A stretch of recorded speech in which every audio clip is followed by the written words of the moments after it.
Hey, Michael and Jonathan, we're so glad that you're back today. We are here at the coaching certification course, and we're talking more about mental health. And we've been talking about the assessment of it, but now what we're going to do is get into the first aid and the conditions that relate to that. So here you see this incredible lady here in the front. She is smiling, she's happy. Life isn't always like that. We do need some first aid because we get boo-boos, mental boo-boos, if you will, and we need to address those. And that's what we're going to do in this particular module. So, Kate, welcome. We're going to be opening this up. If we can go ahead and turn to the first slide, we're going to talk about mental health and the different theories and the models of stress and some of the points that need to be addressed. But you can tell here in particular on day 3, this is what we're going to be addressing. What is first aid for mental health? Identifying mental health conditions and providing advice and starting a conversation. So let's move to the next slide and we'll begin the process of talking more about this. So you want to unwrap this for us a little bit, Kate? Yes, hello everyone. I'm so glad that you are with us today.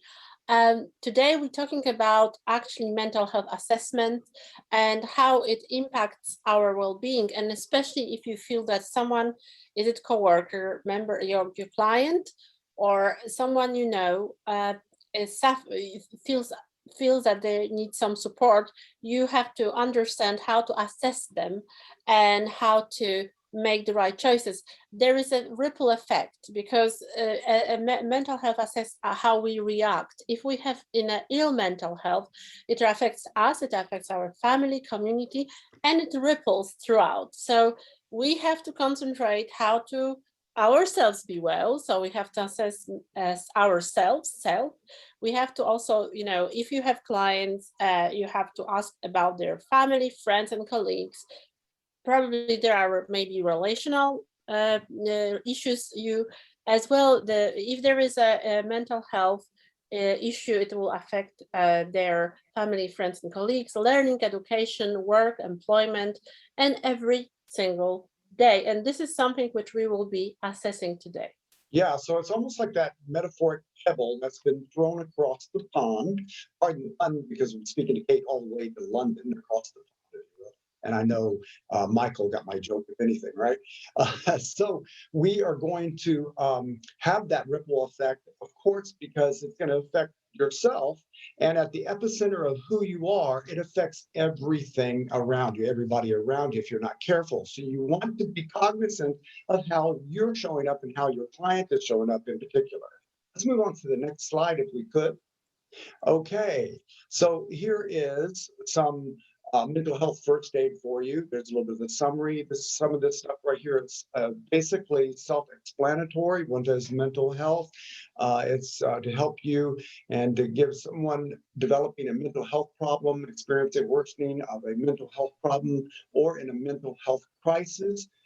You can give this first aid until the person has received appropriate professional treatment or the crisis is resolved. Do you have anything to say about this particular slide, Kate? Yes, so I just want to say that if you are in tune with yourself and others, and you have developed your emotional intelligence, you will, and you have to always be attuned to your client. You will see that someone may start to develop, a mental health problem, and whether it's worsening or they need support, then you have to do this mental health assessment and refer them to the right medical professional. This is a very important thing that we are we are teaching you how to do mental health first aid and assessment, but you as a life coach, you are actually within the mental health vicinity, but you are not trained especially to help people with mental health problems, because for that is psychologists and psychiatrists, and this is a different type of training they receive. But you have to be aware of the most common problems which people have, which is depression and anxiety, psychosis, substance use problems, eating disorders, or gambling problems. And also if someone goes into crisis, they may have suicidal in the ideation or planning their suicide. They may be self-harming, or so you can call it self-injury. They may have panic attacks and they experience some traumatic events. I always remember, if you want to assess your client, go to the stress inventory. which we had in a previous day, and you can also see how this situation in their life impacted them, so you can make informed decisions. Obviously, there's people who have severe psychotic events, and there are people who are addicted, and any type of addiction, not only alcohol or drugs, but any type of addiction, it requires medical intervention and should be immediately, someone should be referred to the medical professional as soon as possible. Yeah, So absolutely. this, I just want to say too that I had a client one time where I had to give his money back to him because once I realized he had this major issue that I could not help him with, I had to refer him to a counselor who would be more appropriate for him. So yes, you want to make money and you want to pay your bills, but at the same token, you do not want to undermine what you do as a coach. If you don't have the knowledge base or the skill set and you don't have the degree to do it, then I would highly recommend that you keep that in mind. I also want to say that you don't want to assume that, for instance, up here, there was a problem. Well, let me see, where was it? An eating disorder. Just because most women have eating disorders doesn't mean that men don't have eating disorders. On the contrary, especially if they're a bodybuilder, sometimes they can have issues with that. So you never want to assume male or female roles. Anybody can have these particular circumstances in their life.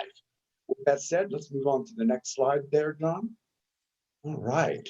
All right. So understand how to support individuals with mental health. This is so important.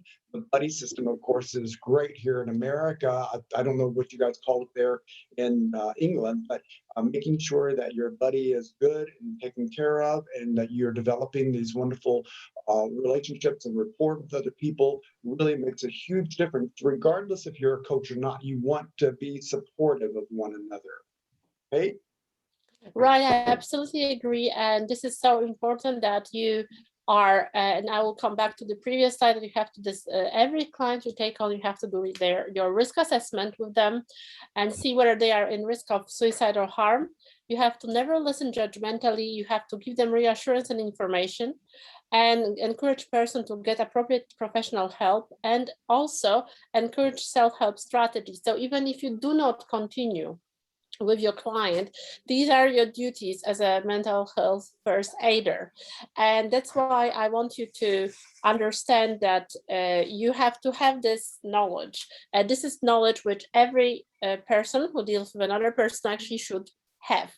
So these are the things which you have to train yourself into, like empathy, reciprocation, ability to resolve conflict, room for individuality, understanding boundaries, openness and honesty, appreciation, flexibility, genuinity. These things you should train yourself to become a coach. If you want to become a coach, this is a must-have trait of the personality. So if you feel that you're lacking in some of them, you can always ask for help of any of us coaches to help you to build on that. Yeah, and I just want to say that we coaches have coaching as well. We hire coaches to help us with something that we might be lacking in. So it's imperative to always want to up your game and to be the better version of yourself. Let's go ahead and move on to the next slide. Thank you, Kate, and thank you, John. It says how to understand and support individuals with mental health issues. Here's the long-term support. You want to say something about that? Right. I think that this is something which we have a duty, I mean, employers have duty of care, but also as coaches, we have a duty of care. So I have recently a client, she has a severe complex PTSD as a result of domestic abuse, systemic domestic abuse she suffered. So I have to support her not only through my coaching, not only to achieve her goals, but I also have to support her mental health recovery. And this is so important. That's why I want to very, very stress that you have to have these strategies, because your clients at some point, they may have a low moment and you have to know how to react. That's why this training, this mental health training, is so important part of becoming a really well-trained and informed coach. So there are different strategies, and there is a long-term support and a short-term support. I think that even if a client actually leaves you and you are worried, it's nothing wrong to send them a text message or an email to check if they're okay. This shows that you are not only have a relationship with a client in a professional way, but also you are caring. Yeah, I always say to people that, as a coach, I want to be available to you. So you can text me at any given point if we have to jump on a real quick call. It's important that you have that support as you're moving through the process. Absolutely. Okay, so long-term, short-term support there is really important. Understanding how to support individuals with mental ill health. This is a continuation of it. You'll see here there are key points to aid recovery. Of course, connectedness. What's the opposite of addiction? Most people think it's sobriety, but in all actuality, it's connection. When you feel connected to someone, you're more able to get help along the way. For instance, you got AA. The reason people are successful in AA is because they come to a group of people who are trying to better make a better assessment of their life and to make the changes necessary. There's hope and optimism. There's the identity. I'm going to have Kate talk on that in just a second. Meaning and purpose and empowerment, which you guys are all well on. Let's talk about identity there, Kate, if you would.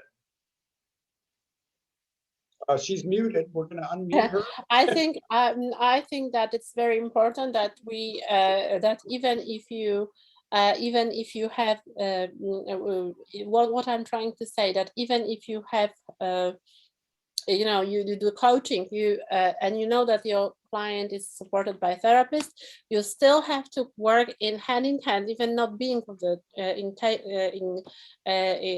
not being in touch with the therapist, but you should support your client mental health recovery, because if he wants to achieve or she wants to achieve their goals, they need to have support from you. You have to be let's say versed in what stage of therapy they are as well, because I know that Greg and myself, we always advocate to have a professional psychologist or psychiatrist who will support you if you really have a deeper underlying mental health issues. But can you give them a little bit more about the third bullet point there, identity? Can you talk on that, Kate? Right. So this is this is something which many of times happens, that people lose themselves. They don't know who they are. Mm-hmm. They don't know who they are. They have to find themselves in terms of, you know what, I don't know who is Kate.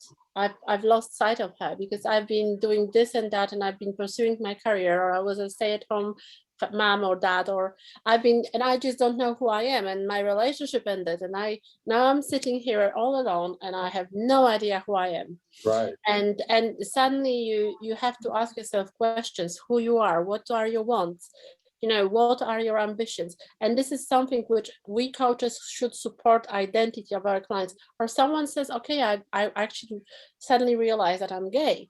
Or a gay person said, you know what, I decided that I'm bi-curious, for example. This is just variety of different identities you can mention.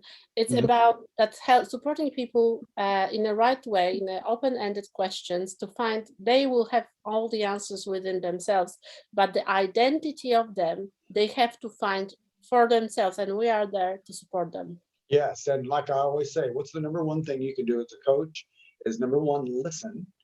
And number two, ask questions, because when you ask questions, you get answers. They're going to provide you. It's like going on a date. Typically, when you go on a date with someone, they are going to give you the information about who they are up front.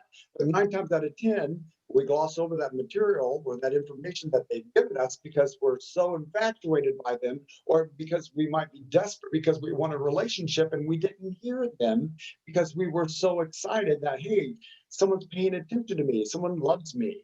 But this identity aspect here, the third bullet point, I wanted to pull that out and talk a little bit about it, because the rest of them are kind of self-explanatory. That one might need a little bit more information. So let's go and continue to the next slide, if we could there, Don. All right, we're still continuing here with the first aid training. It says mental health first aid is a universal program available all over the world, and it covers how to use mental health first aid to help others, how to encourage someone to seek professional help for a mental health problem, mental health first aid for someone who is suicidal. Now, this is important, and I want to just do a real quick blip on this. Kate had a friend of hers who wanted to become a coach.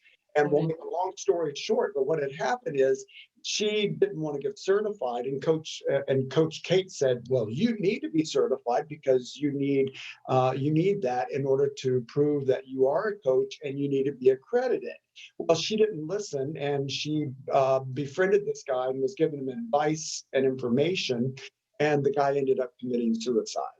Again, to make a long story short, she needed to be certified. She needed to make a better assessment, and she did not know how to do that. And consequently, the man ended up killing him. Okay, can you touch a little bit about that? Yeah, this was this actually this event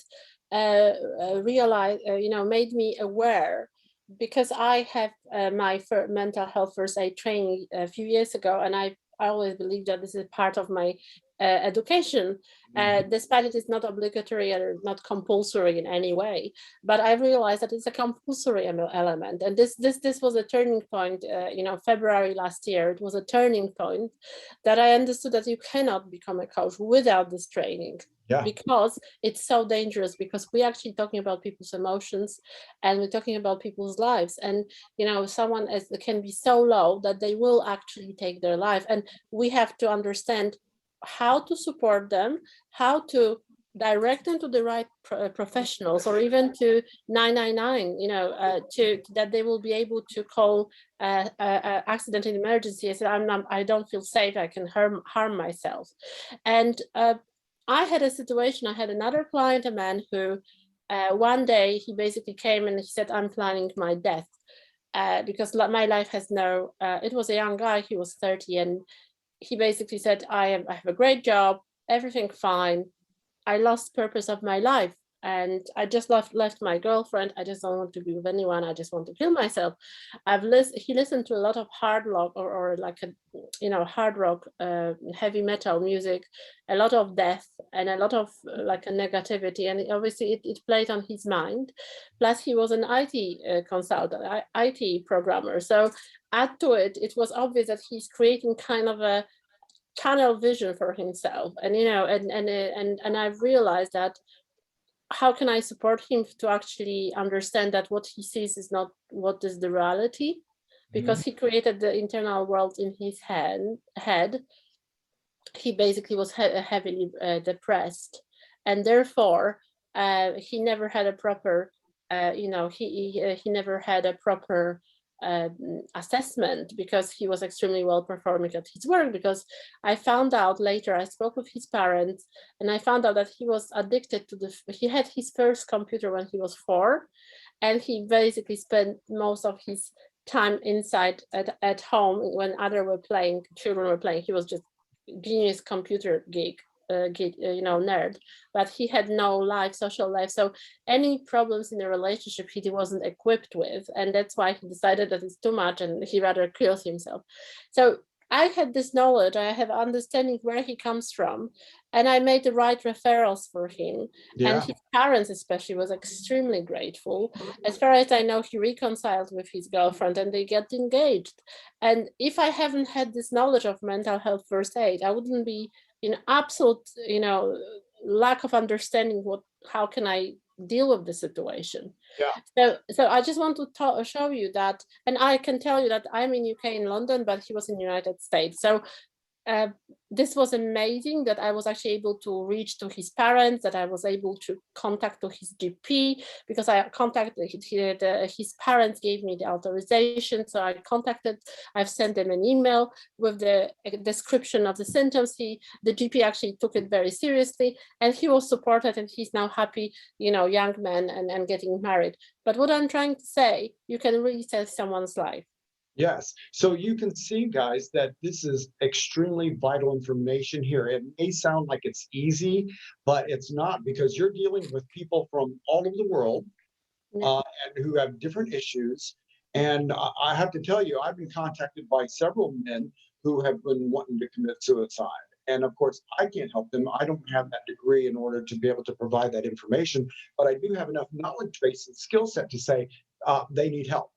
and who can I refer them to so that they can get the assistance that they need, because the last thing we want is for them to take their own life. And life is difficult, and we do have the stresses that we've been talking about, but at the same token, this needs to be addressed, and that's why we're putting a lot of information out here in the modules for you regarding this particular subject. I will say that a lot of coaching certification programs do not talk about this. They might think about it, but they don't go to this degree to be able to give this much information. But again, you've got the toolbox here in order to help you feel supported when you are dealing with people who are in situations like this particular story that we were talking about. Actually, these two stories that we were talking about. Okay, let's go ahead and carry on to the next slide. Okay, the role of a mental health aid, first aider rather.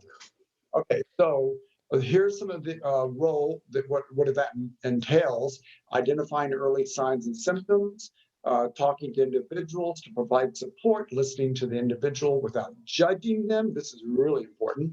Assessing the risk, and believe me, you're going to hear all sorts of stories, all sorts of stories. It's going to blow your mind.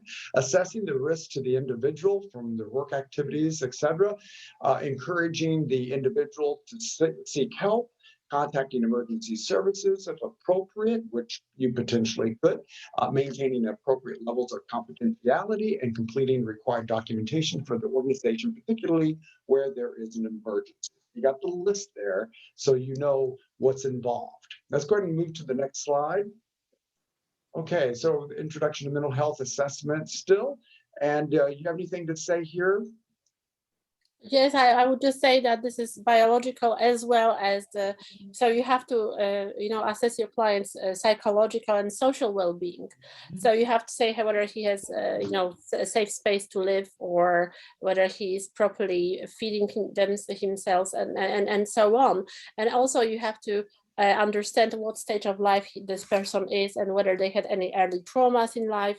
So this is very important, and you have to see how if this person experiences mood behavior or problems, or any mental health problems, then there might be as well genetical or brain chemistry factors. That's why I specialize in neuroscience, because I know how the hormones affect our brain, and how actually everything can flare up our mental health problems. So there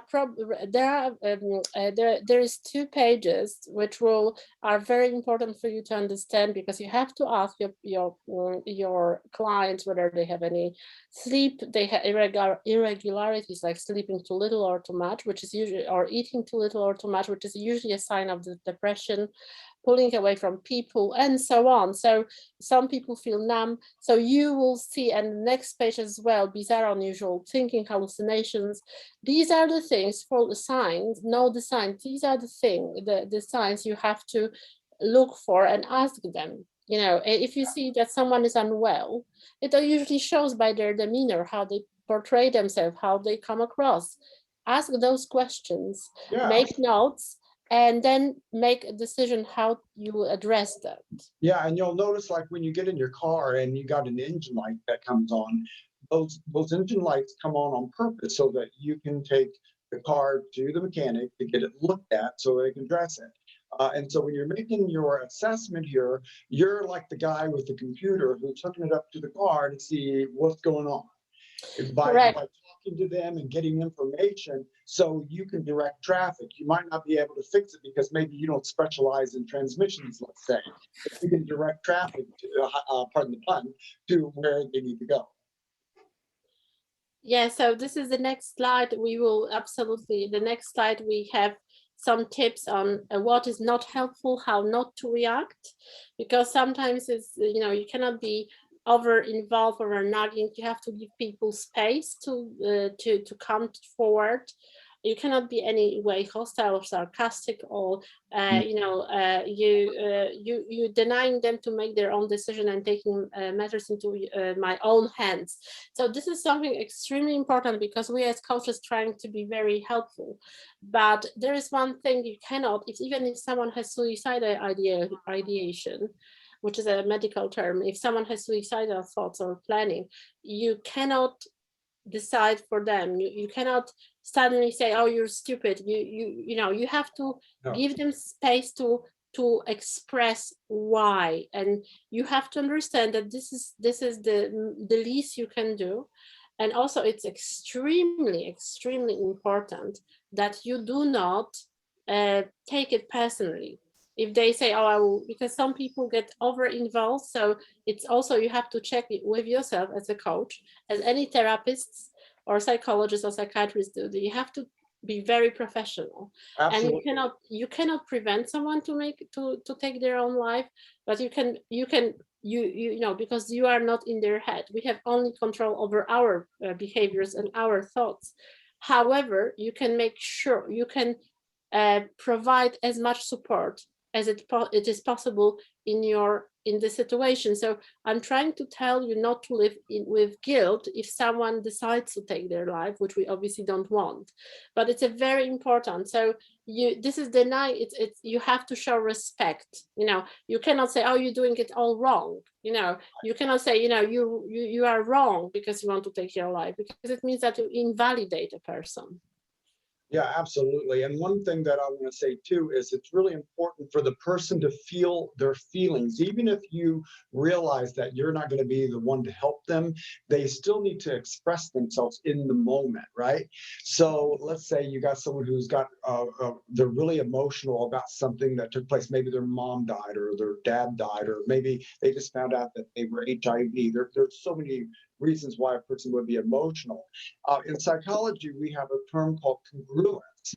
So if your outsides are not matching your insides, then there's imbalance, if you will.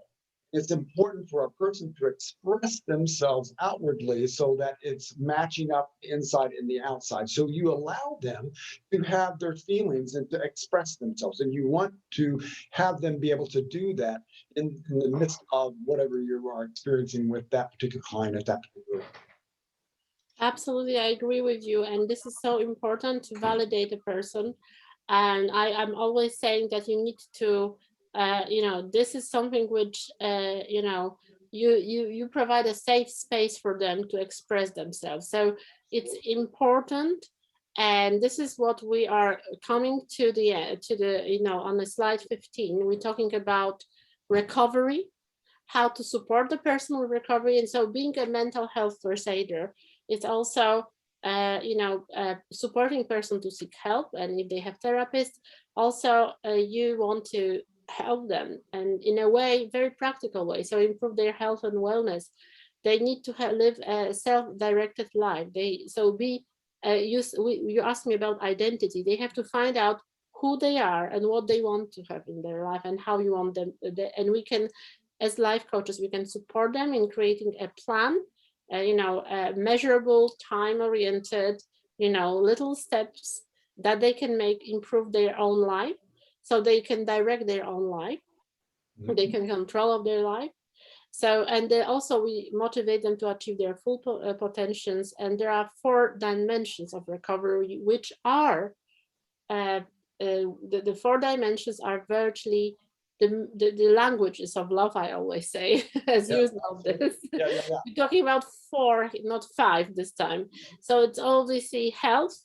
You have to make informed healthy choices to support the physical and emotional well-being of a client. So you have to tell them how to make those choices. And I also want to say that you are like a traffic cop, really, in this regard, because a traffic cop will direct traffic.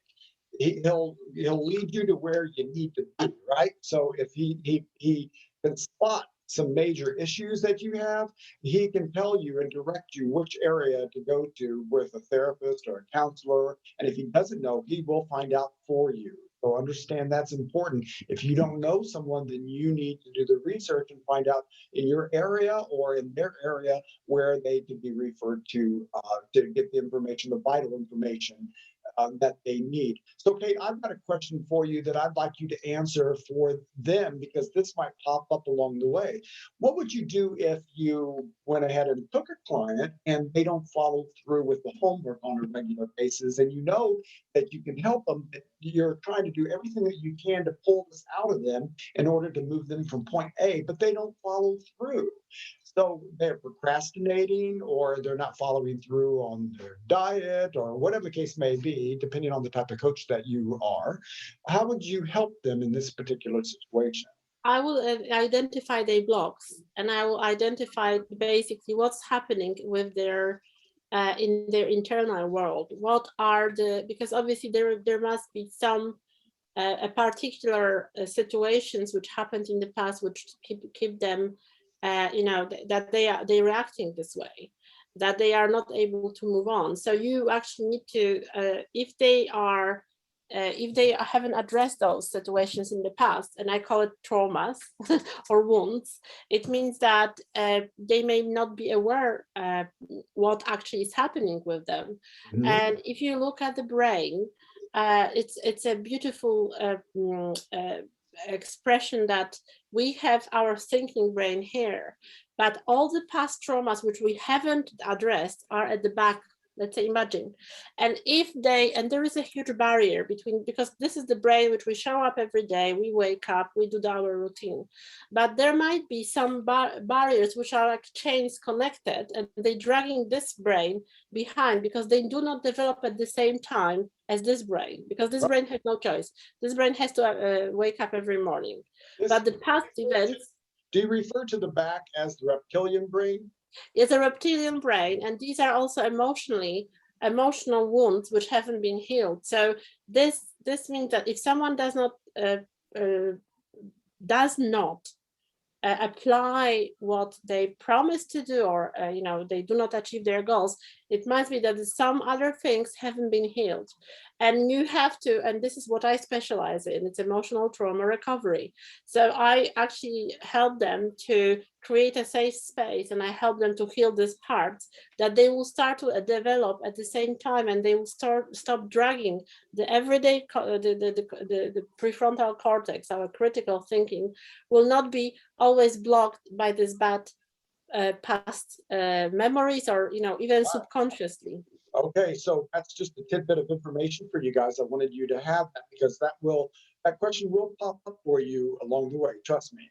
Okay, so we are out now approaching the person, and we can be supportive. We've talked a little bit about that. Let's move on to the next slide. Okay, so mental health and substance use disorder. We've got people who are doing illegal drugs. They're doing substance abuse. Their whole life has been affected on a deep level. What would you say if you were to deal with a person like this, Kate? Can you give a little bit more information? So obviously this is a different, so what I'm trying to say again, this is unhealed inner child, popular in a psychology. It means that they have some very serious that they need serious medical intervention. Okay, so it's not for ourselves as life coaches. We Okay. are not trained psychologists, because as psychiatrists we cannot prescribe any medication. They need to be under the treatment team, which will measure their the density of drugs in their system, in their blood, and other blood excretions. And basically this is a case, if someone is really an addict, they need to work with someone who is medically trained and certified to administer medication for this particular. It's a very specialized part of the psychiatry and psychology. So Yeah. it's a very specialized to deal with addictions. Yeah, and I will say that I personally have 27 years of Al-Anon, which is for the family who lived in an alcoholic environment. I had 3 alcoholics in my family, and what I know to be true is that I've learned so much along the way, and that has helped me immeasurably. But even though I do have that insight and that information, I had a client a couple months ago who wanted to take coaching with me, but he needed to go through recovery first. And so I Mhm. recommended that he went through recovery, and sure enough, that's what he did. And now he wants to see me as a coach, but we're going to address some other things, not so much as addiction, because that needs to be dealt with his sponsor and with the person that he's working with, but I can help him in other ways. So you need to differentiate between what you can do and what you can't do with that person. Okay, because obviously these are some big, heavy things that go way past your skill set unless you have the degree in it. All right, let's move along to the next slide if we would there, Don. And Don, I just want to thank you so much. He helps us on so many different levels with writing out material, with helping with slides, with any sort of marketing type of thing. We're just lucky to have him. And of course, he's our friend and our savior, if you want to call him that, right? Okay, so module 3, we're still at here, how to use health first aid in the continuation of that. So anything about this particular slide that pops out that you want to talk to them about? Absolutely. Absolutely. So first of all, we are talking about the recovery. As I said, we have to, in terms of mental health recovery. So if you want to with a client who has a mental health issue, it doesn't mean that they are handicapped. It means that they have an issue.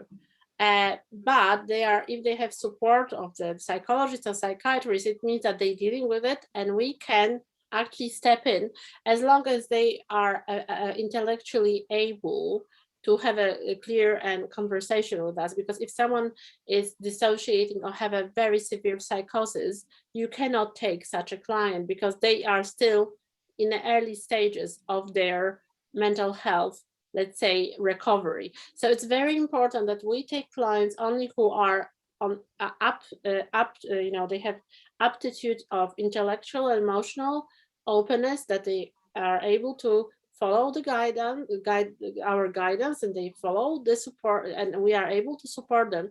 Because if someone is dissociating heavily, for example, from post-traumatic stress disorder, they will be sitting sometimes for a few hours and at home and not able to move their hand. They'll be just looking at and you have to then address that, and you have to direct them to the right professional and see how they become. And I can assure you that if they are supported by the right therapists, the psychotherapists, they will come back to you in a very much more clear appearance, and they will be very clear in what they and they will follow your guidance. So this is why mental health assessment and first aid is extremely important in working, because we work with people, and whether it is people say that we are not therapists, we are dealing with a person. So we are part of this mental health first aid. Absolutely. Okay, let's move on to the next slide if we could. All right. Of course, recovery. This is a great word. I love that. It just gives you a sigh of relief. Recovery, what does that mean? Well, we got 4 different ideas here. Recovery from mental health and or substance abuse disorders is a process of change through which individuals improve their health and their wellness. Life is self-directed life. There's a striving to achieve their full potential, becoming the better version of themselves, if you will, and the 4 dimensions of recovery. Now, the 4 dimensions there are also described right below: your health, your home, your purpose, your community, and then, of course, developing a recovery plan. You're going to be identifying goals, specify what you can do to reach those goals, including daily activities, tracking any changes, identifying triggers. And so you can see there's a whole lot to the recovery, right? Correct. And I love that, because this is what I love to create a life coaching plan. Or for some clients, I love to create a recovery plan if they are struggling with particular issue, or they're coming from an extremely traumatic situation. I do recovery plan because I'm an emotional trauma recovery coach. So this is something which I absolutely love. And if you have any questions, please ask me. There you go. This is a very, let's say, positive action.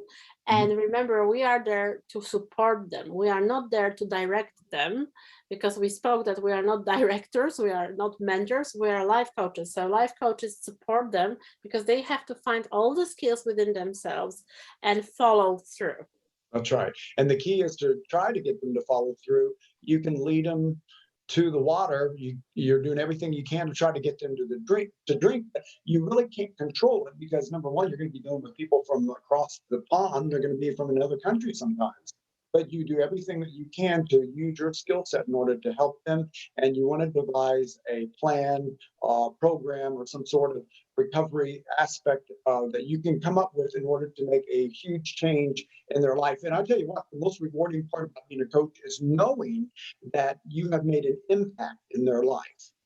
And that it's like there's been this spiritual tsunami, if you will, that has affected them at a core so much that they're able to say, oh, I want this for myself. And they do everything in their power in order to make that shift, in order to make that change. And a lot of it has to do with the mental aspect of who we are, dealing with the cognitive mind, because a lot of that is where it comes from. Right, Kate?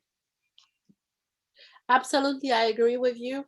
And I think that let's go to the next slide, which is having tips on difficult conversations, because as we are mental health and we are coaches, this is for every coach and every person.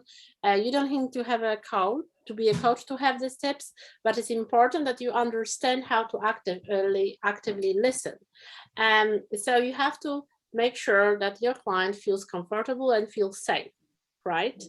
And if you need to talk, if you need to assess them, you now obviously schedule the time, and you also, if you see that there is a problem, let this person talk, ask them open-ended questions. Don't suggest any answers, just let them talk. Okay, don't judge, be open-minded. And while the person, the client, is talking to you, think you have all the skills. We're training you to use all this knowledge to understand, because in the future, in the next 2 days, you will 3 days, you will actually learn 2 days, you will learn about different mental health conditions, so you will know how to distinguish between them and what do they mean for a person, how they affect them. So what I'm trying to say, that you have to be extremely open-minded. One thing what coaching does to you and teaches you is to release your judgment. And this is something very powerful, because not only you imagine that you have just, you are there to support a person. You don't know where they're coming. You want to support them in the way, in the direction they should go, right? But if they are not ready where they're going, you have to also help them to understand that they are not ready. You have them, as Greg said, you have to direct them to the right professionals. And also you have to, what is very important when you have difficult conversations, that you make notes. And I Because also want to say that we all come from trauma. Whether you're straight, gay, black, white, it doesn't matter. We all have trauma. yeah, And some people have been more shattered, if you will, than other people. And those folks are the ones that are probably going to need the therapist or the counselor, and unless you specify in that specific field. But anyway, you can tell that having this conversation with people is really important, but a big part of it is listening and honing into what they're saying so that you get a really clear picture of what's going on. Right there, active listening is an important skill. Listen without interrupting, allowing silences, listening without judgment. And I will also say one thing that's not on this list that I like to use: levity. But it's practice. You've got to know when you can add a little bit of levity in your situation, because what it does is that you can tell that they've processed, they've shared their experience, they've cried or whatever. And then when you've given them time, at a certain point, you might want to add something that might be a little comical to bring them back up out of their misery. Right? You want them to feel good by the end of your session. And so we want to leave on a good note. So you want to move them gently through that process. And laughter is like inner jogging, gives you the ability to, oh, okay, I can get back on my bike now and get to where I need to be. Okay. All right. So we're getting closer to the end of the slides here. Which slide are we on now here, John? We're moving to 17, I think. 16. All right, 16, go ahead and move that up a little bit further. Suicide, and we talked about that. So there are three actions here when helping a person who is suicidal. Right. So I think that we, first of all, you have to ask them if you have any, how to say, if you have any suspicion, you have to ask them directly. You have to be upfront and very obviously understanding. This is not like, oh, you are suicidal. You have to be really. So what, are you suicidal? You have to ask this question. If they say yes, you cannot leave them alone. And there are crisis lines, which I gave for United States of America, but there are crisis lines around the world, and there will be link in the homework to the different suicidal crisis lines around the world, because depending on the client, because you then, what happens is sometimes it happens that you have to virtually call the suicide line as the client is on, and you put the telephone to your computer and it lets them to hear what the client is saying and in a given country, from the given country, and then you say, excuse me for a moment, I have to pick up the call. You calling them, or you are on the line with them, and then you tell, I have this client, he's in this city, in this address, I'm really worried, what shall I do? So you actually, because of the amazing communication nowadays, you can prevent suicide not only in the United States, in the whole world. Okay, so as you can tell, you might not be able to help them with coaching, but you might save a life. And that right there, if you've done anything in your coaching, that right there can be the number one thing that you'll be known for. That speaks volumes as a coach, because you're living in integrity. Okay, let's move on. We got the next slide here. How to use mental health first aid, of course. And here's our references that we've been talking about. You can, any more research that you want to do, just kind of look those up, download that information. And our next slide, if we could, which moves us to number 19. Of course, there's the head that we have at the end of all of our slides, and see all the craziness that we as humans will experience. And we're not immune to any of these. Anything can pop up at any given point, because the way life is structured, there is something for us to always address. And that's why you want to address your own mental wellness, because when you do that, you stand a better chance of being able to help somebody else. Because you always want to be prepared, like the good Boy Scout. Right? With that said, I want to thank Kate today and John for pulling this all together. If you guys have any questions, you know where to look for us. We're going to have all this information in the group for you. And we're just so grateful that you are a part of our organization. You are not like our family now, and we're very protective of our family. So we love you, we thank you, and we hope that you have a great day.